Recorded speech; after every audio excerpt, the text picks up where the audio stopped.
Hey tube users, my apologies for my voice. I have a touch of the NAMM.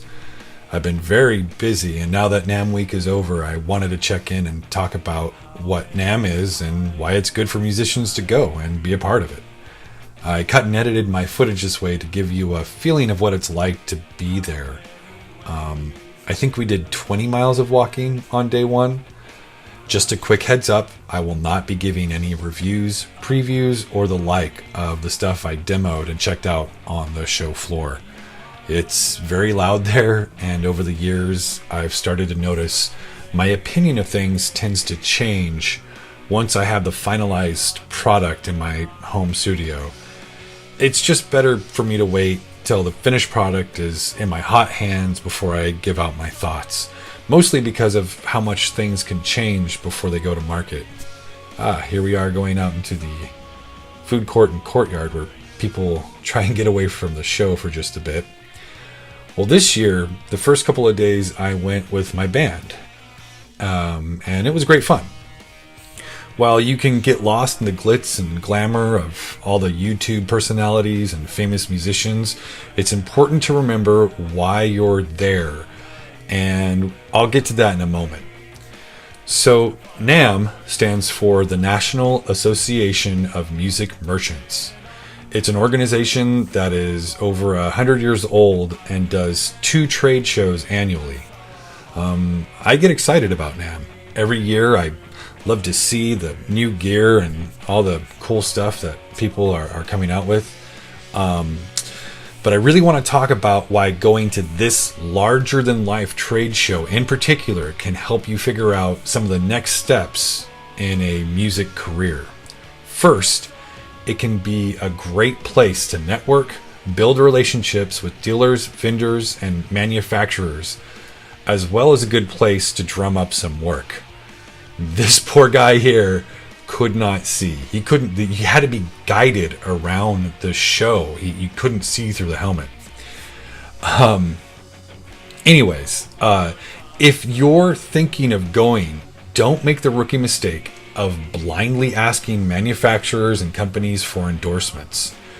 Do your research and reach out ahead of time to specific vendors that you have something in common with, some commonality, and that you have something on your end to offer them.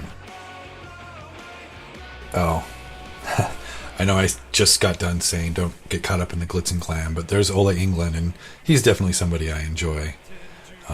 Also, the only thing that can top this crazy drum set would be possibly, wait for it, this drum set.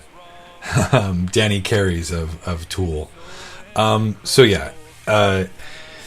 Something that you could do, say you're in a cover band and you play a ton of shows, reach out to string makers or cable makers, even effect pedal makers, and show them that you have a lot of exposure to crowds in your region.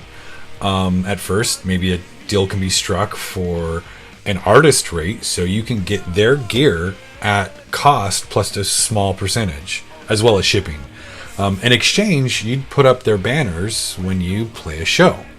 While that isn't monetary to start, it helps your bottom line and can lead to other better deals down the road. So now, speaking of which, this show was very successful for me as well as the band I'm in, Non-Hero Elite. We're somewhat based kind of local to where Winter NAMM is held, so making it to that show isn't that difficult. I've been going on and off for about 10 years now in various forms of attendance. I think my alma mater, actually really alumni of, they got me in the first couple of years I was out there. And the Rickenbacker booth hasn't changed the entire time I've been going and seeing the show. And the Victory guys, that somebody's playing on the Super Kraken I want to check out, but there was really nobody around to give me a hand, so I just kind of took off. I'm a proud owner and user of Victory amps, so here I am as a demo artist. So that was another way that I was at the show. And this is very cool. This ended up at the crazy things that you see at this show, including people protesting for some strange reason.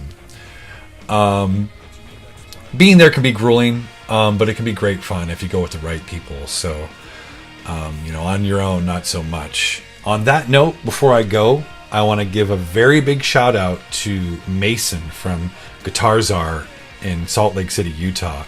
You are awesome, and I can't thank you enough. So, folks, if you're in the Salt Lake City area, go and check out Guitar Czar. I also want to thank everyone from United Recording who I had just the best time hanging out with on day 3. Vic, Justin, MJ, and most importantly, my friend and producer, Wesley Seidman. I had a blast with all of you, and you made an already great show even that much more memorable. Thank you.